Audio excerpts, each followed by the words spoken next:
Here we go, and it is my pleasure, my pleasurable task to formally introduce you, Maggie. She is an award-winning author of historical fiction, as well as a Talmud scholar with expertise in Jewish women's history. She was born Margaret Antonovsky in Los Angeles, and in 1992, she joined a women's wait. You downloaded that from my website. We had to get a whole page worth. I will talk about how I got into Talmud and okay, that would be stuff. great. So you can skip to, and you don't have to talk about my children and my husband. No, I wasn't going to. I promise you. I was just going to talk about what books you've written. Okay, yeah, good. That's a good place. I just wanted to stop you. It's really embarrassing. I should have sent you the official. I have no plans to talk about anybody but you in your books. And I simply wanted to say that you became very interested in Rashi and the fact that he had no sons, only daughters. And so you began to research, and the community was 11th century France. And that was the beginning of Rashi's daughters. And after that, you had a National Book Award finalist called Rav Hista's Daughter, Apprentice, which dealt with sorcery. Its sequel was The Enchantress. And then you switched to nonfiction, winning the Gold Ben Franklin Award in the religion category for 50 Shades of Talmud, what the first rabbis had to say about you know what. Your latest work, which we're certainly looking forward to hearing about, is The Choice, a novel of love, faith, and the Talmud. And you are going to tell us about how you developed the idea and what it was like to write it. We are very much looking forward to that. Well, thank you very much for that. You're very welcome. Actually, as long as we're, before mentioning other books, for anybody who buys more than one copy of The Choice, I'll throw in a copy of 50 Shades in Talmud, which is it's kind of small, and that's my most recent one, and very everything, believe me, everything you wanted to know and didn't want to know from what the rabbis say about sexual relations, which I was not allowed to put in the title. Apparently Google and all those online search things have fits if the word sex is in your search. So I made sure not, that's why you have you know what rather than what it really is. So thank you very much for inviting me to speak to you. I know I've spoke to your synagogue in person way in the past. And I honestly, for me, the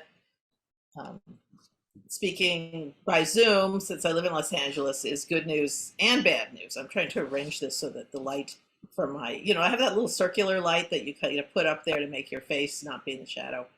And it only means that my glasses reflect it. So I'm trying to, that's why things are moving around. It's not an earthquake here in Los Angeles. So I want to start by saying, thank you for inviting me. And certainly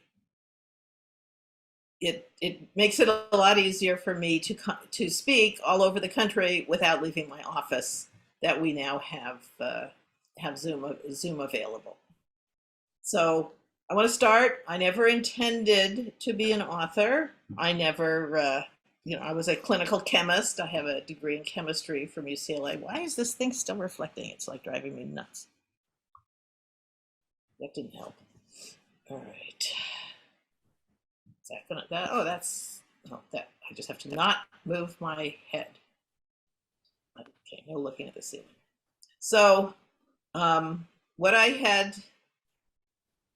what gave me the idea, as you just heard, to write about Rashi's daughters was that I started a women's Talmud class. And because Rachel Adler, who's now in your community, and I don't see that she's on, but any of you who know her, send along my good wishes. And because it was a women's class, Rachel pointed out that Rashi had no sons, only daughters who were learned and wore tefillin And I was curious, was that really true? And I started, my kids were leaving the nest. My husband's commute was getting longer by every day. So I started doing some research in that. But I'm going to back up a minute because you guys probably heard me talk about Rashi's daughters, although they say people need to hear the same thing 3 times before they remember it. But the point being is that I did not intend to be an author, but I was a voracious reader, and a voracious reader of novels. And way back in the 1960s, I was in college. I read The Chosen and The Promise by Chaim Potok. And that's when I learned there was such a thing as Talmud. And of course, I also learned that women didn't study it, although there was no explanation in his books why women didn't study Talmud, but it was quite clear that they did not. But it did tell me that there was such a thing as Talmud, which got me interested. When Rachel started her class, I signed up for it. Actually, the reason that I thought that I was prepared or competent to study in that class, where everybody else in there except me was a rabbi or studying to be a rabbi, was, I've read The Chosen by Chaim Potok. I know about Talmud.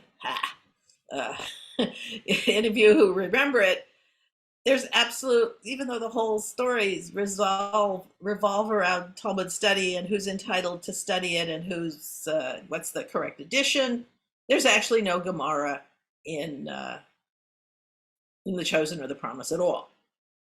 And that was what, I don't know if the right word is inspired me, but when I decided to write Rashi's daughters, I said, Rashi is the great commentator. He's the expert.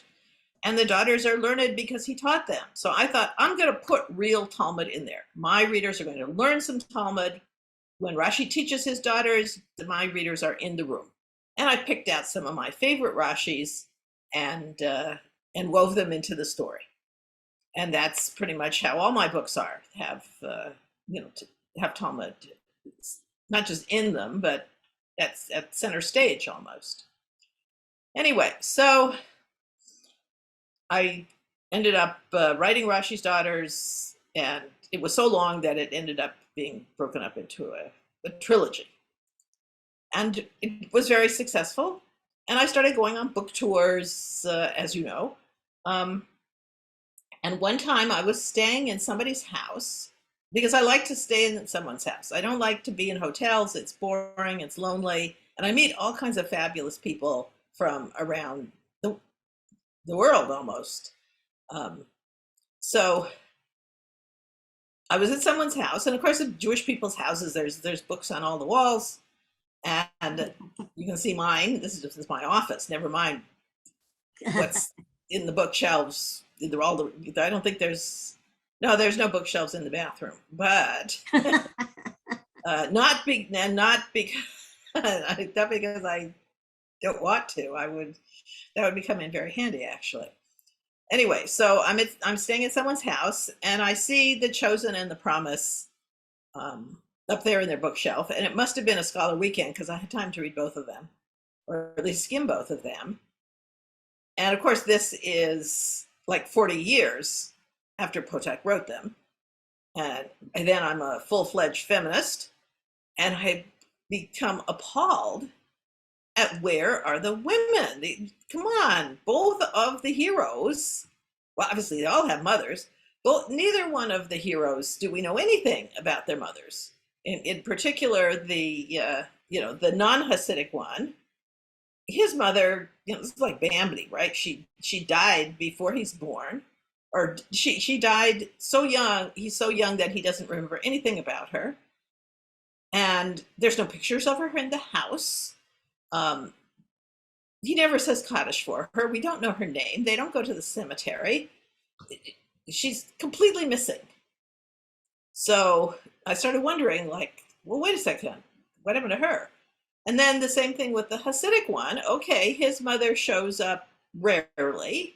She also has no name, a minimal presence, even though from the research I've done into Hasidic life in Brooklyn in the 1950s, which is pretty much the same as it is now, actually, I realized the Rebbitzin is the second most powerful person in the Hasidic community.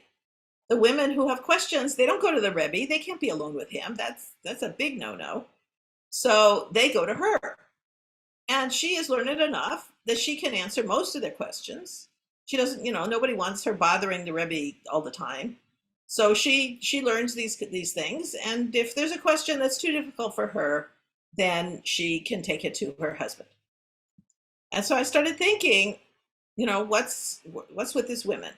I had already, and Potok has already been dead for several years at this point, so I knew he wasn't going to write anything more. And then, while I was studying Talmud with Rachel, I came across Davita's Harp, which was Potok's one and only book with a female protagonist. And her upbringing actually was somewhat similar to mine, a secular, socialist, communist household. And I very much liked that book, although, like many of the reviewers of that book, I didn't think he did the voice of a female protagonist as well as he did for his boys. For his male protagonists. And indeed, he was planning a sequel, but he didn't. And the thing that intrigued me about Davita's Harp was at the very end of the book, where she's graduating grade school and she's brilliant and she should be receiving the award for the best student at her Orthodox day school, where of course she realizes that she can't study Talmud. When the boys go off to study Talmud, she stays back with the girls to study Psalms and Prophets. Not that there's anything wrong with Psalms and Prophets. But when she asks to go, why can't I study Talmud? Her teacher gives her well, girls can't. That's it. Don't ask. And so we already know she wanted to study Talmud.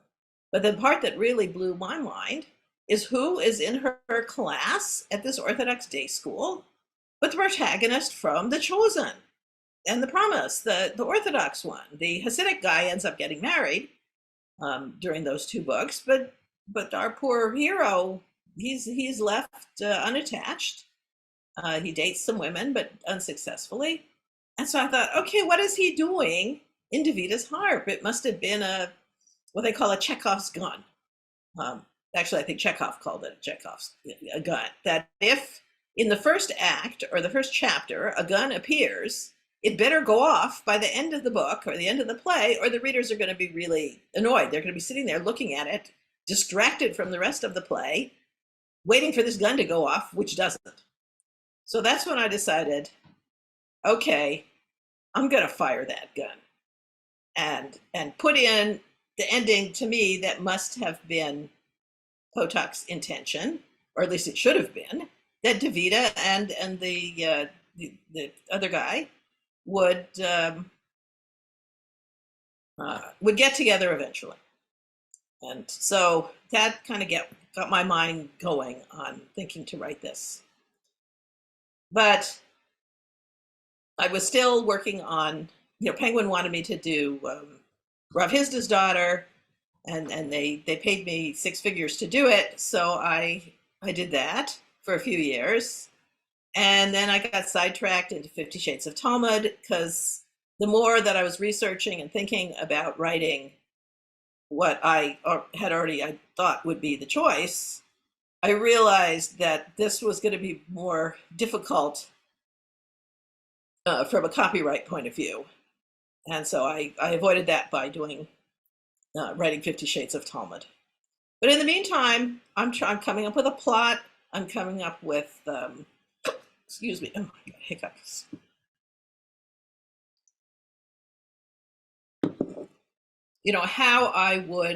What story I would tell and how I would put it together. And I knew I wanted to fill in the backstory of the nameless mothers. I wanted to focus on the women. And Potok did me a big favor by not giving them any backstory, so that I got to make up names for them even, and what their lives were like. And that's when I started doing, so I found some very cool information about Jewish women in like the 1920s New York, which is where the two mothers would, their story would sort of begin for me. And most interestingly, first of all, um, I'm sure you're all very familiar with the OU hechsher. It stands for Orthodox Union. It's on almost every kind of food you can buy. And, the O, the circle with a U inside it. And that means the Orthodox Union has had done some rabbinic inspection of this plant or wherever this food is processed and says, yes, it's kosher, and you get to put this hechsher on it. And where did that come from? Here's the real cool part. It came about started in the 1920s from Jewish women's sisterhood. What they would call the Orthodox women's branch in those days. And the Orthodox women were getting really annoyed that they're no longer like in the 1800s where you go to a greengrocer and you go to a butcher and your milk gets delivered and things like that. There's starting to be big companies that are making canned soup and all kinds of canned and processed food items. And your kid is bugging you, Mom, why can't I eat these things? All my friends are eating this ice cream. All my friends are eating these cookies, etc.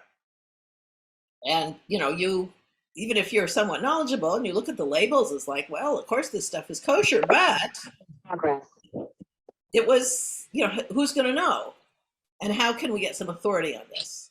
And so it blew my mind that these women somehow had the chutzpah to approach the three major food manufacturers and convince them of the advantages of having Orthodox Union rabbinic supervision, and then they could put this little OU on there. And they deliberately chose an identifying symbol that didn't look Jewish at all. I mean, if you've seen most hechshers for kosher, there's like Jewish stars and Ks and stuff that looks very Jewish. This was nothing. As a matter of fact, a lot of people look at it, just think it's the trademark symbol. Anyway, so they convinced these major food manufacturers of the advantages of doing this, and especially in New York, a lot of people would now buy it. I got it. Yeah, and remember Hebrew Union, the little slogan was, we answer to a higher authority for their hot dogs. So people, just would believe, whether it's true or not, that it was more than just kosher supervision, that it was healthier and cleaner. And by the 1930s, this hechsher is everywhere. Coca-Cola, Heinz, Sunshine Cookies, Carvel ice cream. This is a very large list. And I did a lot of research and only found the name of one woman who was involved in this. But obviously, there had to be a whole lot more than just one. And that's when I thought, okay, I'm a historical novelist. I get to make up stuff. This is fiction. And I had my hero's mother be one of those instigators. And I gave her a backstory, why she'd been in the country for longer. She spoke very good English. She had a college education. So she could approach the food manufacturers without sounding like she just got off the boat from Lithuania. So I got to give her that backstory. And so that was really, I found that fascinating. I had never even thought about where do those hechshers come from. Who was the first one to do that? Because there was a big problem with kosher supervision in the early 1900s. You have these rabbis from Eastern Europe coming off the boat, and they need money. But the synagogues in New York or in America don't want to hire them. They don't speak English. They just speak Yiddish. They haven't been to an American rabbinic school. They don't know about giving sermons.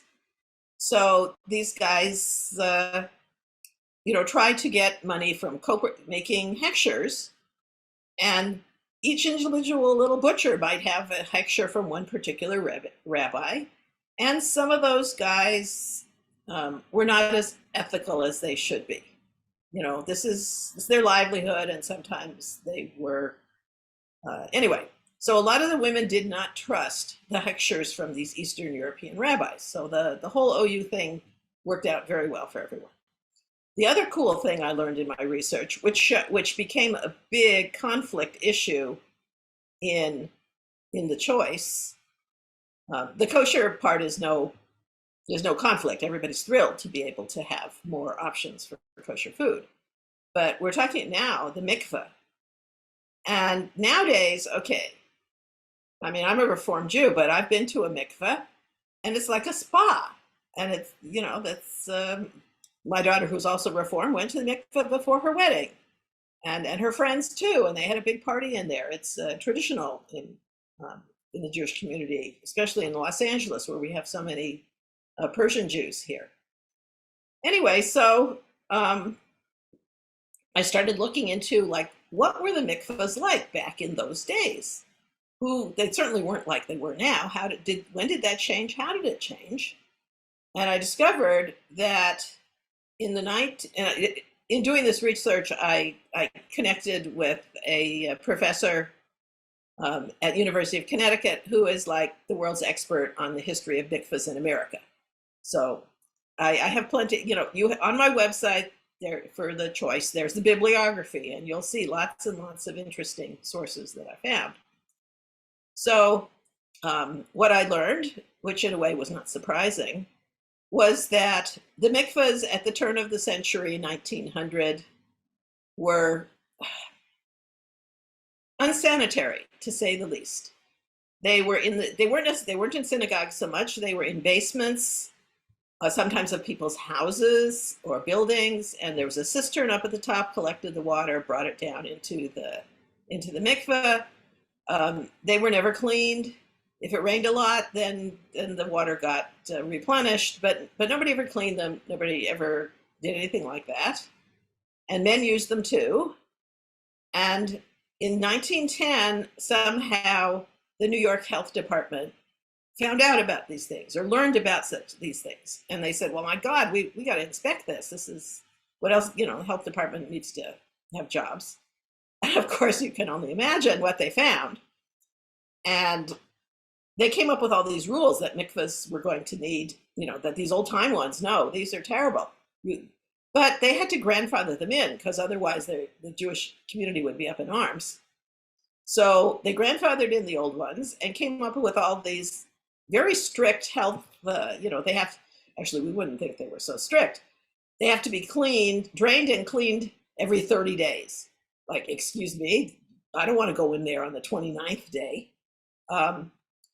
And the health department reports were actually quite fascinating. The advantages of researching New York City or almost any urban area now in these days of the internet is I found those health department reports online.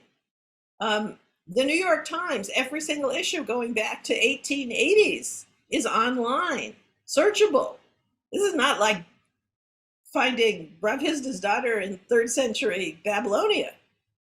There was more information than I could ever digest, but those health departments definitely reports were eye-opener, and it was quite clear the sisterhoods did not want to spend the money to build mikvahs that met the new codes.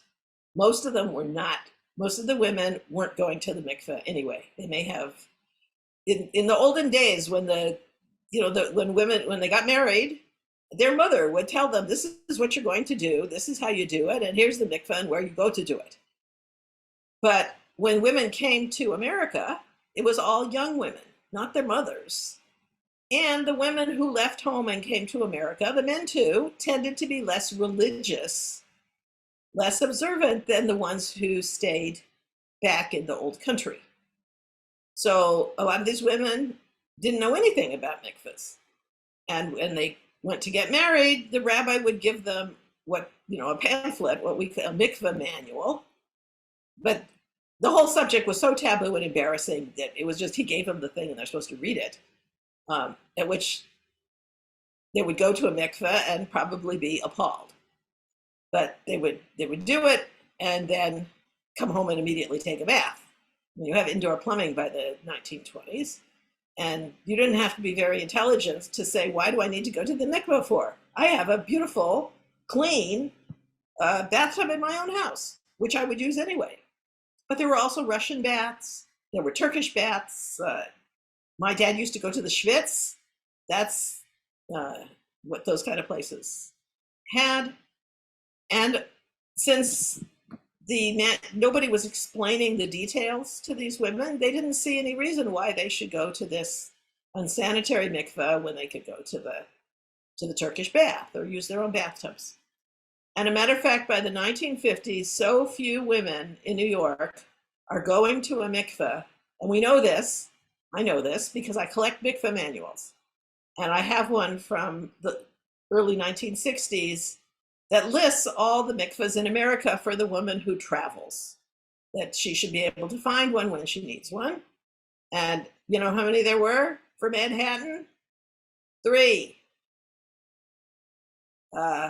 I'm sure that there were well more than 1 million Jewish women who lived in Manhattan in the 1950s, and only 3 mikvahs.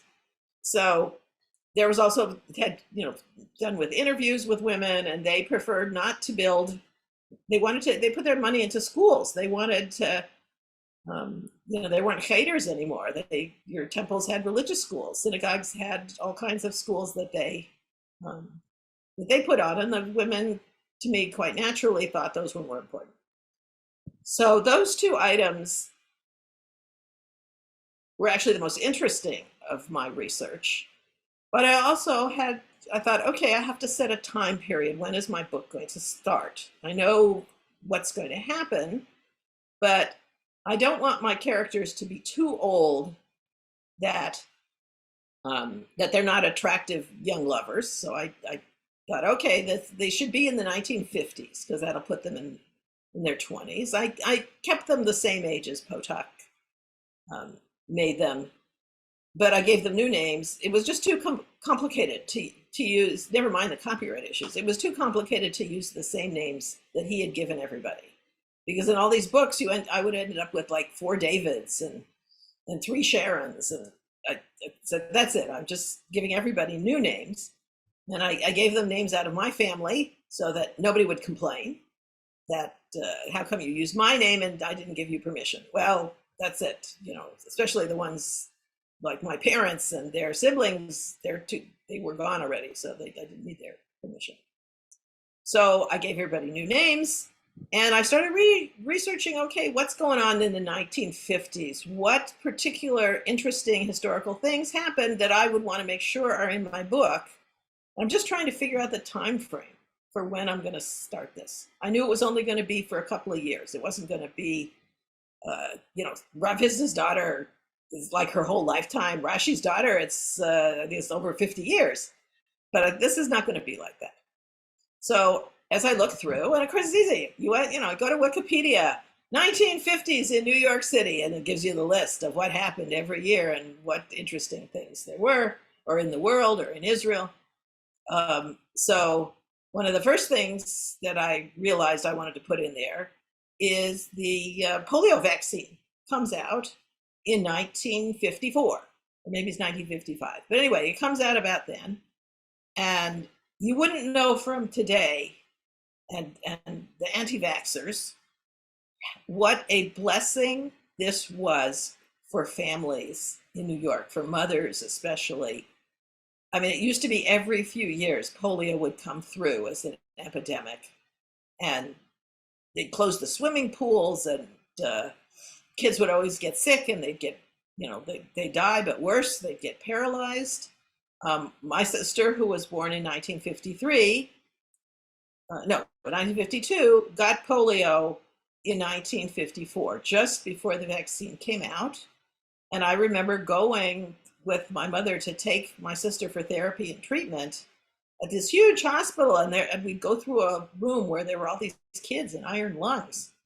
You sure don't see that anymore. But this was a terrifying thing for parents throughout America, and particularly in New York. So I thought, okay, we got the polio vaccine when that comes out, and it was kind of secret. It's not like here, they've been working on the COVID vaccine. We get an update in the newspaper almost every week, what's happening with the vaccine. They kept it secret until it was a success and it was coming out, and then it hit the newspapers. And of course, my character, thanks to Potok, is a journalist. She's a newspaper reporter. So I thought, okay, she's going to get in on learning about this somehow in advance. And so that made a big part of it. And then I learned also, we had the Suez Canal War between Israel, France, and England on one side and Egypt on the other. We have the Brooklyn Dodgers. Potok was very much into baseball, or his characters were. And I'm sure, if you were a Jew in Brooklyn, you were going to Dodger games. And it just so happened that in 1955 was the one year that the Brooklyn Dodgers won the World Series. And they did it spectacularly in 7 games against the hated New York Yankees. And there's one particular inning that is like famous for how exciting it was and how it turned the whole game around. And Brooklyn won in the 8th inning of the 7th game. So, and of course, this being modern times, it's on YouTube, because originally it was on television in black and white. You can watch it. I watched it. I think I watched the whole game. So I made sure, my characters are going to be there. Nothing like a really exciting baseball game where people are hugging and kissing strangers. They're not going to keep their hands up, they'll, anyway, so I thought, okay, I got to put that scene in there. And so also, this is when Stalin died, and all kinds of interesting things came out of Russia, and we learned about the death of the Yiddish writers and the Yiddish culture, and that went in there. So anyway, I every kind of thing that I thought my characters would be interested in, I assumed, okay, if I was interested, my readers would be interested. And that's the way it's been with all my books. I did not write them for a particular audience. Well, actually I did. All the books I wrote are written for an audience of one, and that's me. And I write the book that I want to read that has not been written yet. And whether anybody else wants to read it or not was not a huge priority to me. I was not trying to make it a bestseller. I just had done all this research on Rashi's daughters and their community that I thought, this is fabulous. This needs to go out there. And I thought I'll model it on the All of a Kind family. You may remember that. That was a book I read in childhood, where the reader is embedded with the family and goes to synagogue with them, goes to school with them, does all their chores, everything that's happening in the household, the reader is there. So I thought that's what I'm going to do with Rashi's daughters, and that's what I did. I didn't do it so much for the choice, because the 1950s, frankly, is not that different in terms of households. I mean, yes, my characters are one of the first ones. When they remodeled their kitchen, they put in a dishwasher, which I did research to make sure which dishwashers were actually available at that time. And various, I tried, okay, here's the difference between the historian and the historical novelist. The historian must be correct. The historical novelist cannot be wrong. As long as nobody can find something and say, that did not happen, we know it didn't happen, here's the proof that it didn't happen, well, fine. As long as I can say it might have happened, it could have happened, you can't prove it didn't happen. What part of the word fiction do you not understand? So I'm seeing all these messages. Poor lady trying to join from her phone. Someone's reading All of a Kind family with their 11-year-old. I wonder, I have a 10-year-old granddaughter, or she will be 10 in November. I'll have to see if I can kind of get her into that. I have 6 grandchildren. I have 2 children, 6 grandchildren, 5 grandsons, and the princess. So That's thank you for that reminder. So anyway, so I'm trying to partly show what life was like for these characters, but in particular, of course, the title of the novel is, or the subtitle, is Love, Faith, and the Talmud. So we know there's going to be a romance. I mean, we know there's going to be a romance from like the third page, and you know who the characters are going to be already. The sparks are flying. But I also wanted to put Talmud in there. And unlike Rashi's Daughters, where I put Talmud in and then the characters are learning together, those were Rashi commentaries that I liked at random. And I didn't come up with any what you would call a curriculum. What I did for the choice is I had a specific, I don't want to say the word curriculum, but I had specific things that I wanted to teach, that I wanted my readers to learn from this. And I was going to particularly focusing on women and how things were back then and how they've changed now. And in particular, with all the Talmud studying that I've done, there's no question that for at least up until very recently in Jewish time, women have been, Jewish law, halakha, severely disadvantages women. It leads to great inequalities, and especially when it comes to marriage or doing various ritual observances, and of course, study. There was nothing for women to study. So I said, okay, of course I'm going to have my characters study Talmud together. He's the Talmud professor, the heretical Talmud. She's the one who didn't get to study it in grade school, and he knows that.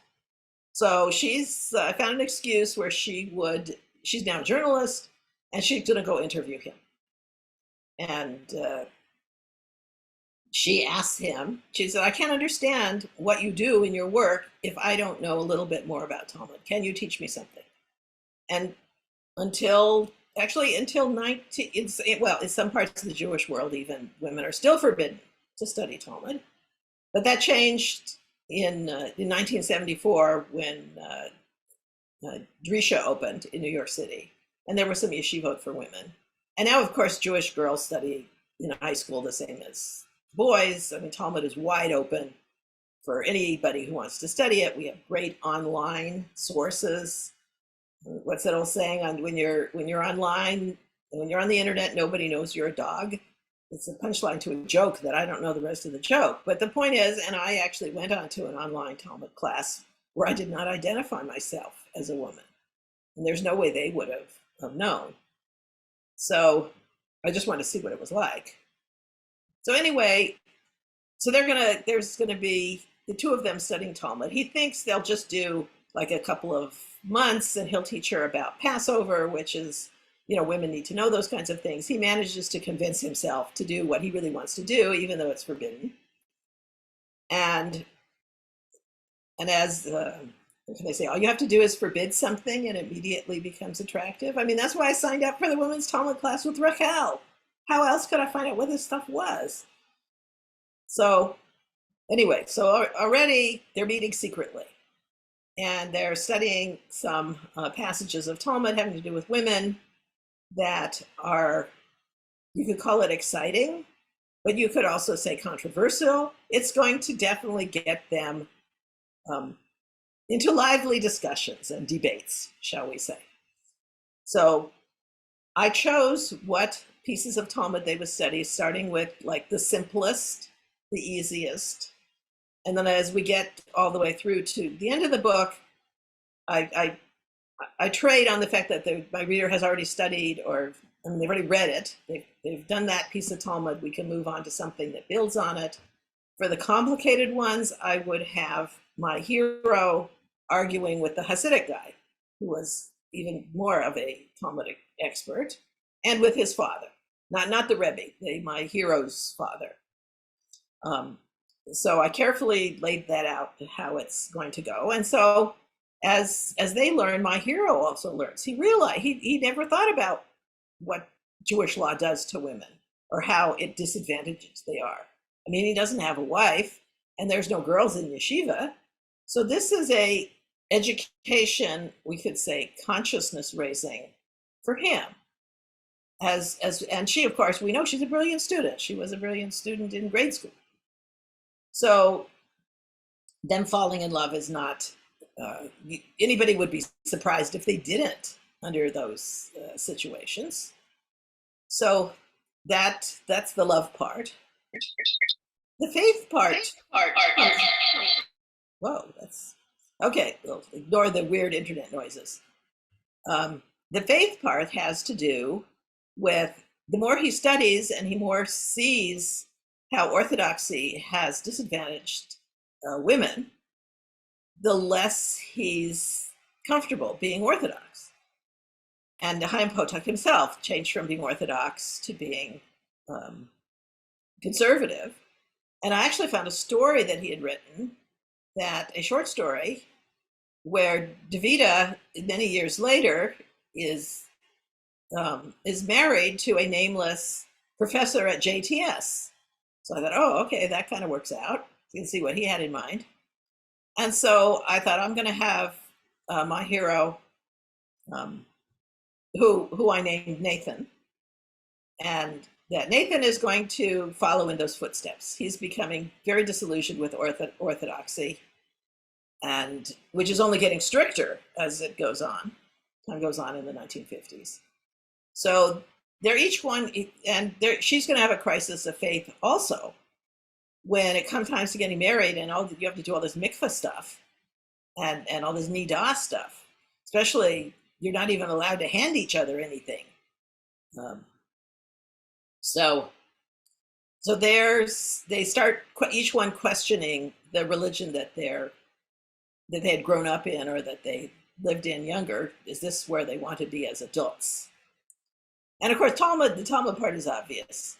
You know, you're getting pieces of Talmud, the reader getting pieces of Talmud continuously through the book, and some of it is serious and going to make you scream and yell because it's so outrageous.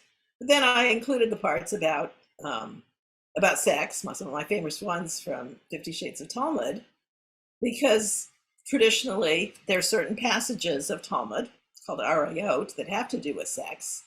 The yeshiva students never learn, not until they're married. And just before they're getting married, some older, experienced male guy teaches them those particular pieces of Talmud, so they're going to know what to do in the bedroom. Like, ha. But anyway, I get to choose which ones they were, and so I put those in for everybody's edification. And so that's how I came up with the name. Of course, I chose the choice to reflect back off of the chosen, but I had to walk a very fine line to not stray over into copyright infringement. As a matter of fact, I wrote, even when I started having this idea to write the book, and even I hired one of the country's top literary copyright attorneys to guide me how I should do this so that I do not infringe. And I knew already that, I don't know if anybody are familiar with the book De Wind Done Gone. A Black author rewrote Gone with the Wind from the point of view of the slaves. And the Margaret Mitchell estate, stupidly, sued her publisher. Now, of course, it immediately became a bestseller, right? Nobody would have ever heard of this book.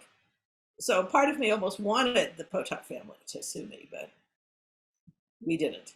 I mean, I deliberately took the advice of my copyright attorney on how to write this so that I would have fair use, writing a transformative derivative that takes the original work and subjects it to criticism and commentary, and use it as the basis for that. So, of course, I have criticism and commentary on women's lives in Judaism.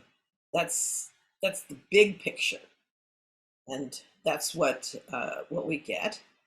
But interesting, I want to go over the three areas and how it's changed, particularly from the 1950s. The first thing I point out when they study Pesachim is that there are certain ritual obligations that men and women are both obligated to do, like eat matzah for Passover and not to eat leaven or chametz. But there are other ritual obligations like blowing the shofar or wearing tefillin, which women couldn't do, at least certainly not up until recently. Recently, when I mean recently in Jewish time, I mean like in the last 50 years. So that's one of the things they talk about, is what is called time-bound positive mitzvot. And if you only look at the 10 Commandments, there's the positive mitzvot, thou shalt do this, that, and the other, and the negative ones, thou shalt not do whatever. But when you get to the Mishnah, when you get to Talmud, suddenly the positive ones, there's a split.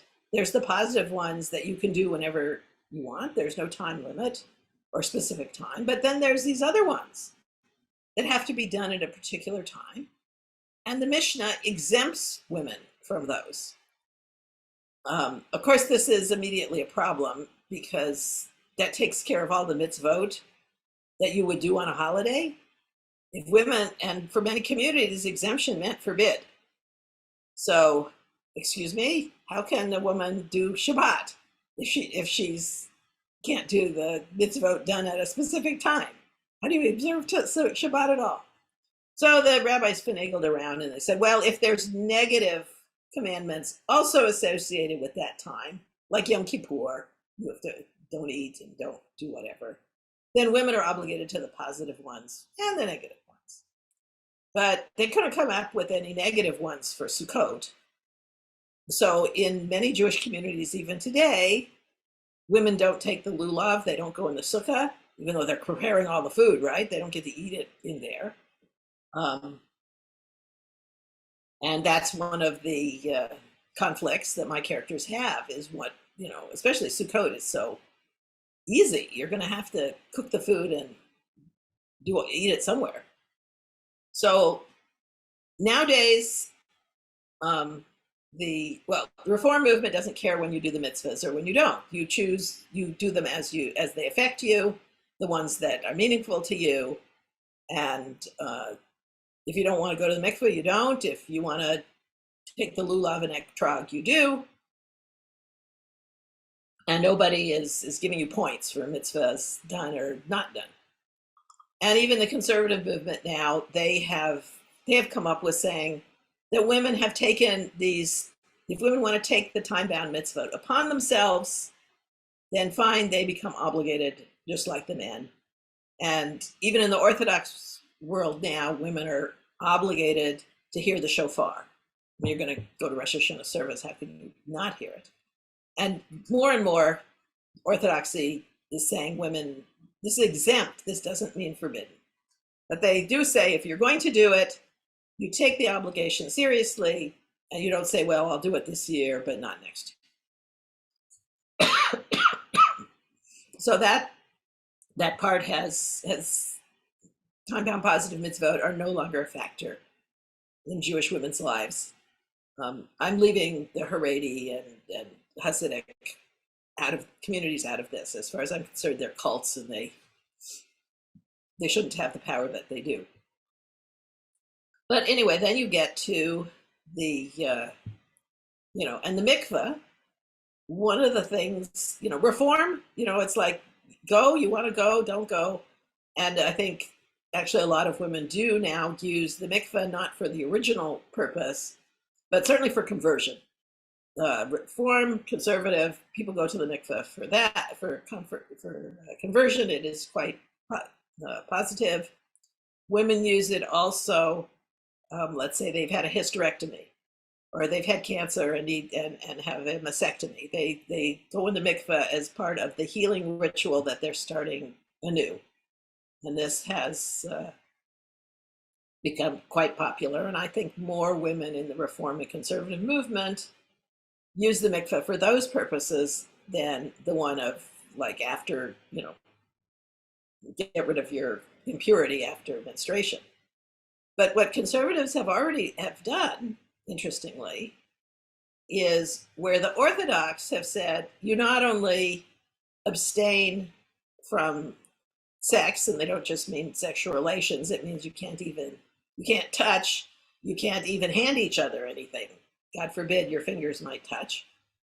And changed it from 7 days after the end of your period, which means that you're not doing anything with your husband for almost 2 weeks. The conservative movement has gone back to the original Torah commandment, which says you will be nidah for 7 days, starting when your period starts. So you don't have all these clean days afterwards that you have to worry about. So that's what the conservative movement has done. And I certainly give my hero and heroine a major conflict over mikveh and nidah after they get married, because this is a big shock to my heroine. And I called her Hannah, and for those who know her well, her family calls her Annie. So my hero and heroine are Nathan and Annie. And I don't know what Freud would have to say with this, but my daughter pointed out, or my sister pointed out much later, oh, you named them after our parents. It's like, oh my God, because my dad's name is Nathan, and my mom was Anne. It's like, okay, I thought I was naming them after my grandchildren, but that's because they were named after, right? So that conflict is not resolved. They struggle with it, and they try and come up with a solution that works for both of them. In terms of women studying Talmud, that of course has changed completely. Even the Orthodox schools, women study Talmud. The thing that has not changed, which is a big problem in the Orthodox community and in Israel, is the disadvantages for Jewish women in marriage. Some of you may have heard of the agunah problem, the woman who is changed. Jewish law, and this is not even what's actually said in the Torah that you could easily make this interpretation. Jewish law has been interpreted that the man acquires the woman and only he can set her free. He gives her a get and the marriage is over, but she does not get to divorce him. If he doesn't divorce her, and let's say he disappears, let's say he doesn't come back from a war, let's say he's a long distance merchant and he doesn't come back from who knows where, she is stuck. She is still considered married until he has divorced her or there's proof of his death. So, and the rabbinate in Israel, because they're in charge of marriage now, they're even more strict on it than anyone ever was. And this is a big problem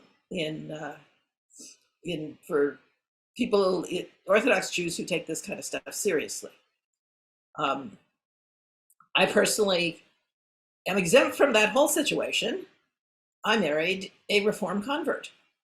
So as far as the Orthodox is concerned, he's not Jewish. He's not Jewish, I'm not married. Hey, no problem. We don't have to worry about divorce and gets and all this kind of stuff. As far as our state of California is concerned, as far as all the other Jews we know, including Orthodox ones who, my son is from, we're married, and they don't. And of course, lesbians don't have to worry about this either. They can be married according to the government, but believe me, the Orthodoxy doesn't even want to look at that. So it's a problem in that particular community, but it's heartbreaking. Especially the research I did for Rashi's daughters and for Rav Hizda is that it didn't used to be like that. In Rashi's time, where a lot of men were long distance merchants, women would get Okay. Husbands would give their wife, a conditional get that said, if I am away from home for whatever amount of time it was, 6 months usually, maybe a year if you're a long distance merchant, if I'm not back by this particular date, take this get to the Beit Din and we're divorced. And conditional gets have been around for centuries, for millennium even. That's how the ancient world solved this problem. But the Sephardim went even further. The Ketubah, the marriage contract, now it's boilerplate. And it's the same for everybody. The rabbinate in Israel insists that if you're married with a different kind of ketubah that you wrote yourself, it's not kosher. But we have examples from the Cairo Geniza that show that the contract was like a real contract. The families negotiated, the clauses were different. And one of the clauses that was common was, well, first of all, that the husband couldn't take a second wife without his first wife's consent. But also, if he did, then she could write him a get and divorce him. That she had the power, according to the contract, that if she wanted a divorce and he didn't want to give her a get, then she would write one and divorce him. She wouldn't get her money, her ketubah money, but that would be fine for her if she was going to marry someone else or she was wealthy in some other means. And in the Muslim countries, the Jews who lived in Sepharad, they really needed to do this because in the Muslim world, it's very easy for a man to divorce his wife or a wife to divorce her husband. It's like really simple. And what women, if the Jewish couple, if the husband wouldn't give his wife a get, she would go over to the mosque or whoever, convert to Islam, and divorce her husband. And so they had to deal with that, which is why and we see those in the Cairo Geniza. We know that women were divorcing their husbands, Jewish women were, less than 1,000 years ago. And so that we've lost that. So in terms of marriage, women are still, the Agana problem is still there. The problem with, like, if the woman's husband dies and they don't have any children, she's supposed to marry his brother. That's like left over from the Torah. And you're supposed to have this, if he's not going to, then you're supposed to have a ceremony. But I've read in the Israeli papers where the husbands, in order to do this ceremony, extort the woman. They say, you got to pay me to do this. They extort women who want a divorce. And the husband says, if you want a divorce from me, if you want to get, you got to pay me $100,000. You got to let me have the children. I mean, all kinds of extortion is going on. It is, anyway, and I'm certainly not going to end on an unhappy thing like this. So those are the three aspects that I focus on in terms of Talmud and Talmud study. And my characters quickly come to recognize that the reason women have been forbidden to study Talmud is if they knew how Jewish law was really made and saw all the details and that there were lenient opinions and strict opinions, and sometimes both of them were right, the women would know how to argue themselves out of these situations. So, which they do now, of course. I mean, in Israel, they actually have, I don't know how long it'll take before they call them rabbis, but these women who are experts in Jewish law, and they are in the rabbinic courts representing women there and arguing for them. So there's some, let's face it, once women start studying Talmud, that's it. The genie's out of the bottle, or the can of worms is opened. And so it was a pleasure researching that, or at least I feel like there's progress being made. And I must admit, I never thought there would be women Orthodox rabbis in my lifetime. And there are, so that change is happening. So anyway, also one point I have to put out is remember, all my books, I write the book I wanted to read. And that's why they all have hot sex scenes. I assume you've all read at least some of my books. So this one too. And I'm writing the book that I want to read, and I like those kinds of scenes as well as anyone. And apparently, according to my fans, I do a good job of it. So at this point, when I was writing this one, I really had no idea whether I would write anything else after this. But I did decide, but I am working on something else, which I don't want to go into. I don't want to get the evil eye involved here. But I am I'm thinking about and researching another historical novel that who knows if and when it will see the light of day. But at least it keeps me, keeps me studying Jewish texts to come up with this. So I want to open the chat or whatever to ask me questions, or people can just raise their hand. And I don't think I can unmute anybody, but there's got to be somebody who's in charge who can unmute people who want to ask a question. And if nobody has a question, then I have failed utterly in this book talk. Yeah, so people could unmute themselves, or I could unmute them. Raise your hand. I know there's this little hand down there that you can. There's a little hand symbol, but you can just raise your hand. for asking questions. I don't see where that is down there. It's different on everybody's computer. Yeah. Anyway, but you can just raise your real hand or just. Yeah. What? You're all. Did you have a question? Everybody's stunned. Okay. Oh, I saw the little hand signal. Somebody did that. Somebody. Okay. Okay. Oh, I see. Barbara has her hand up, and someone named Marcy. I'm trying. Has the little hand up. So I'm going to ask Barbara first because I know her. Yeah, I think you have to unmute yourself. I have. Hi, Maggie. Okay. Hi. So I sent you a little chat very early on that I actually had lunch with Rachel today, and she's reading your book as we speak. Oh. but her very sadly her sister died about 6 weeks ago, so she said she really hasn't been able to focus very much. I understand. My husband's sister died 2 weeks ago. Oh, I'm so sorry. Yeah. Anyway, so I should correspond more with Rachel. Right. Anyway, I'm glad you got to see her. So what's your question?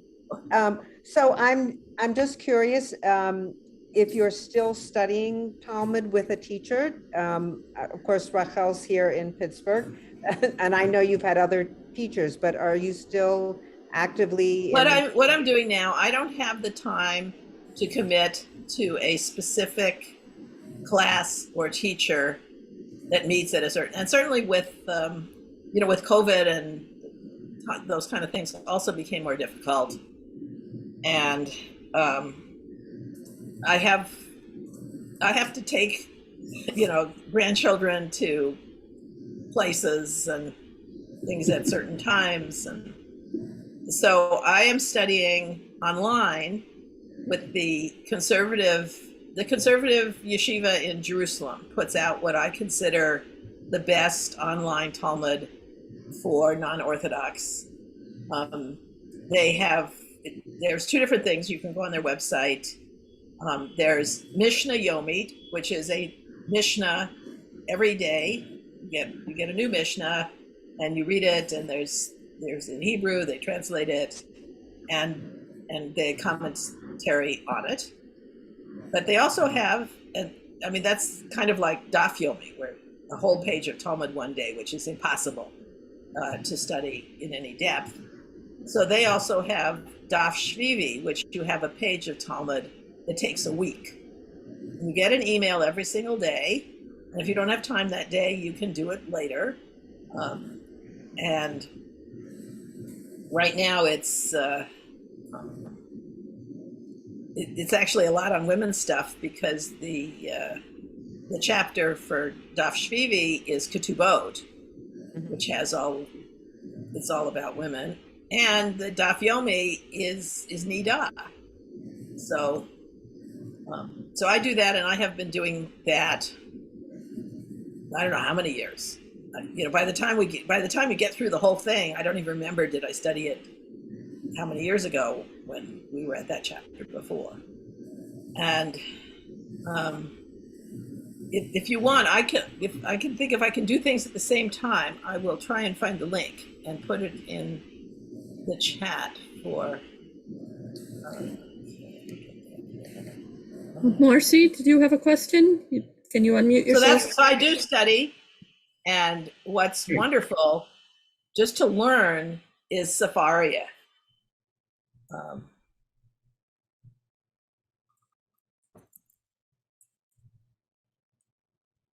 Safaria is a truly amazing resource. We now have this wonderful translation. Okay. Oh, Mishnah Yomi is MishnahYomi.com. Even easier. Okay, I'm gonna get that up there for you.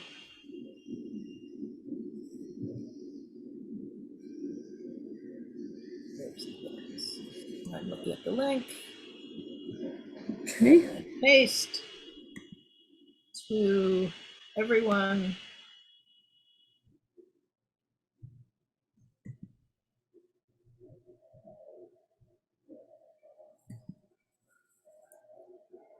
There you go. So that's for Mishnah Yomi. But if you go there, there's links that you can go on the Daf Shvivi, or you can look up old ones that they did before. If there's a particular piece of Talmud you want to see how they interpreted it, how that commentary, what their commentary was, you can go back and find it.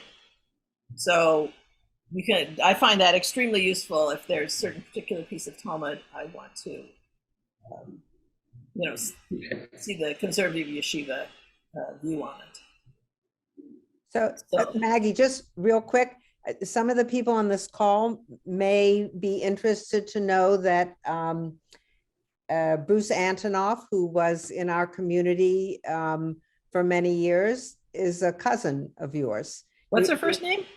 Bruce Antonoff, that you met at the Kala. Ah, okay. Yeah. The Antonoffs, as we can tell, almost all the Antonoffs, certainly in the East Coast or New York vicinity, are relatives of mine.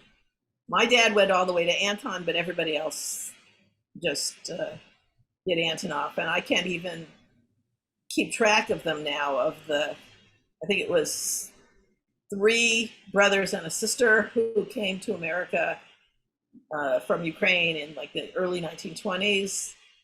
And many of them the cousins married each other. It's incredibly complicated to straighten out that family tree. So yes, a matter of fact, it was so funny at my show in Los Angeles, our religious school educator is Ray Antonoff. And it's like, okay, it took us a little while to figure out who exactly, that her, my grandfather and her great grandfather were brothers. So there's a question in the chat from Nancy Dubar. He wanted to know if you watched did I watch Marvelous Mrs. Maisel for ideas. I know. People keep saying I should do that, and I haven't yet. Although now, that's on Prime, right? Yep. Okay, so they've slightly changed that if you actually already have Amazon Prime, then you don't have to do anything special or pay extra to get it. And of course, we have Amazon Prime. I mean, of course. It wasn't enough before. Once it started with COVID, that was it. So it's on. Oh gosh, my to watch list is. Okay. It does have the best clothes. No, that's what a lot of people told me. That you got to see this. And it's like, okay, I do. And now, of course, I finished the book, so I don't quite have the same impetus. But on the other hand, and part of me is afraid I'm going to watch it and I'm going to see that I did something wrong, or I wasn't accurate It's historical fiction too. So yeah, no, people have asked me about that, and that's okay. Oh, good. Somebody put up Safaria. Thank you. The link to that. Let's see. If there are any inaccuracies, you can say it's their fault and you were right and they were wrong. Oh, right. That's right. The things that people ask me the most, the questions that I get most when people think I might not have done it right, there's less of that, of course. With Rashi's daughters, oh my goodness, I got so many emails from Orthodox people today who thought I had the halacha wrong. They're like, excuse me, Rashi lived in the 11th century. This is not, it wasn't like that then. They didn't have 4 sets of dishes. They had 1 set of dishes that they washed. And they certainly didn't put aluminum foil on their countertops, you know.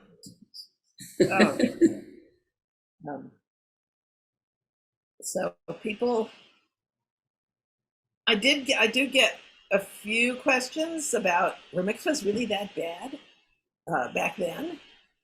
And at least I can truthfully say some of them.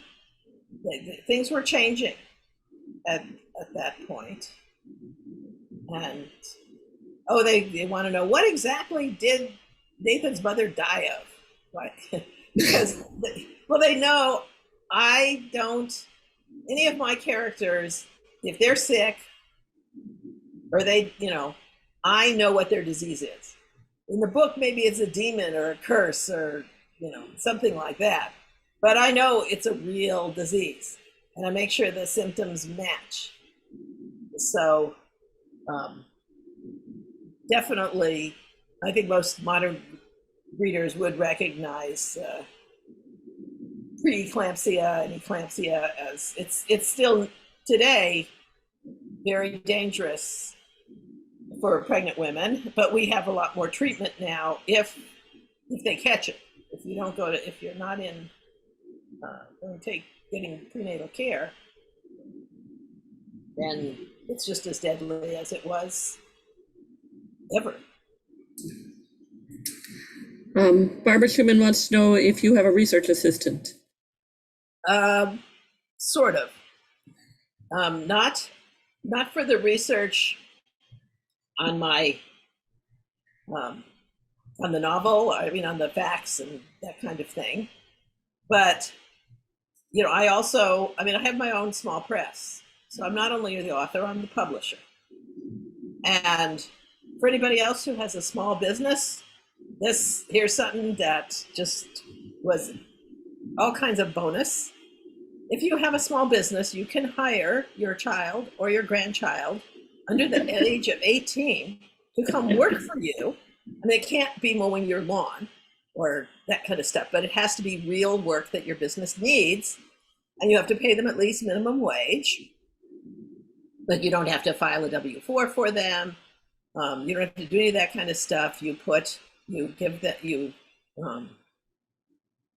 need a W-2. You write them, you have to write them a check, because should the IRS come calling, they're going to want to see that you can't pay them cash. That was no problem. I wrote checks. And so I hired my 2 oldest grandsons, one of whom was 15 and the other one 12, to do internet searches for me. And in particular, what I did, because this was so time consuming, is I had them Google search for Jewish book club, Hadassah group book. Group, all those kinds of combinations to find those, because of course they have websites and their meetings are up on there, and there's contact so-and-so to get to join. And we found, in just searching for book groups, Jewish book clubs, book groups, we found almost 200, and they gave me a spreadsheet. My grandsons made me a spreadsheet with where is it located, what's the synagogue or group it's associated with, who is the contact person, what's their email, phone number. So I have this lovely spreadsheet where I'm probably the only person that ever has done that. I should, at some point sell it. And other kinds of internet searches that were going to be long and tedious. And, they are modern teenagers. They know how to use the internet. And I kept track of their hours. If they are, should the IRS come calling, I had I put that on the spreadsheet, who did it and how many hours it took them. And I paid them. And it was like, whoa, this is great. I didn't want to do those. I didn't want to spend all that time cutting and pasting and searching. But they did it over the summer, last summer. That was. Do you recommend reading or rereading The Chosen and the Promise before reading The Choice? I'm neutral on that. On one hand, it's perfectly possible to, you want to kind of say hello to the book group online? No, the older grandson just came in. He's having dinner with us. So I will need to get off soon. So of course, he's not going to come in and say hello to you, but you may have heard his voice briefly. So, all right, tell me what was the question again? About whether we should reread. Yes, people ask me that, and honestly, I don't know what a good answer is. Almost my children are in their early 40s, and they and all their friends, almost none of them have ever heard of Quote. So I don't want to force anybody to read his works. If someone already read them before, it might be interesting to reread them to familiarize yourself with what I'm doing. But the choice stands on its own. And it's up to the reader, are they intrigued that they would like to go back and read his and see what I did? Especially, if you're an author, a would-be author, or just curious, how did I do this? What did I take? What did I reject? So, but it's not necessary. I made the choice stand alone, and I'm not planning a sequel to it. That's, I think it ends, I don't know how, assuming there are some of you who haven't read it yet, I can tell you, like all my other books, you get a happy ending. And a matter of fact, people write me and said that the ending just cracked them up or made them smile. They really enjoyed the ending.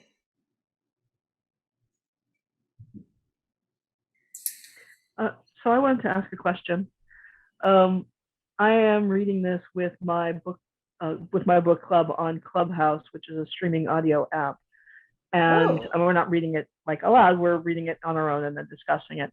And I wanted to ask about the density of the chapters, because they are super dense with a lot going on. Did you consider making smaller chapters?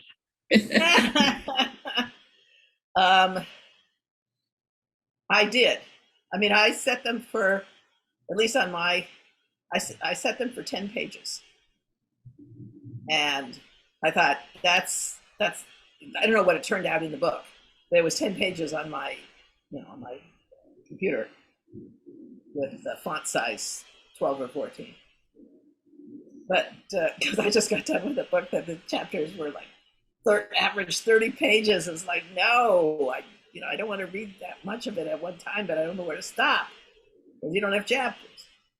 So I guess the Talmud chapters are pretty dense. But I don't know, I thought between 10 to 12 pages would be, enough. I've read books where sometimes a chapter is one page. They just change with the scenes. But I'm so used to doing how I do that I could have done that, but it's probably more complicated than just, okay, I know when I get to about this many number of words, I need to bring this chapter to an end. Who knows? I'll think about that for my next book. I can tell you one thing, no chapters longer than 12 pages, but I might do, as some authors do, and make really shorter ones. Okay, I see Marcy's giving me the finger. No, she's giving me the thumb. Thumbs up, so that's good. But we should let you go. It's the good finger. we should let you go have your dinner, I guess. Yeah. Okay, Marcy, did you have anything else? I can't see who she is. Any other quick questions? You can always email me. Oh, let me give you my email address. All right. Well, we've really, really enjoyed hearing you talk, and thank you so much for joining us. Oh, my pleasure. And, encourage anybody that's going to buy the book, at least especially if they want the e-version, use the website there for it's Right. on my website as well. Mm-hmm. And I don't know how many of you have not read the book yet, and if I would hope that you'll turn in your order to whoever's collecting the order, and I will send signed ones to Right. Again, the links for to order through Temple Sinai are on the original Zoom invite that you got, or you can just find it by going to Temple Sinai's website and get it. And as you see, I'm here in the Temple Sinai Falk Library, where we have copies of all of Maggie's books, if you just want to check one out and not purchase one. All right, thank you very much. I gotta go eat dinner here. Okay, thanks so much. We rotate through one grandchild a week. That's so nice. For dinner. Okay. Farewell. I'm leaving, and enjoy, because you guys, it's like dark over there. Thank you. Bye. Thank you for organizing this, Susan, and Library Committee. It was great. Yeah, so it's Anita and Barb Siegel and Cecilia Rothschild, who was not able to join us tonight. It's a group effort, and also Watts. Carol Wilford helped sponsor this, so it's a group effort. Sorry we couldn't have the in-person part of it. That would have been nice, but it would have. How it goes. Well, this was terrific. Thank you very much. Thank you. All right. Thank you all.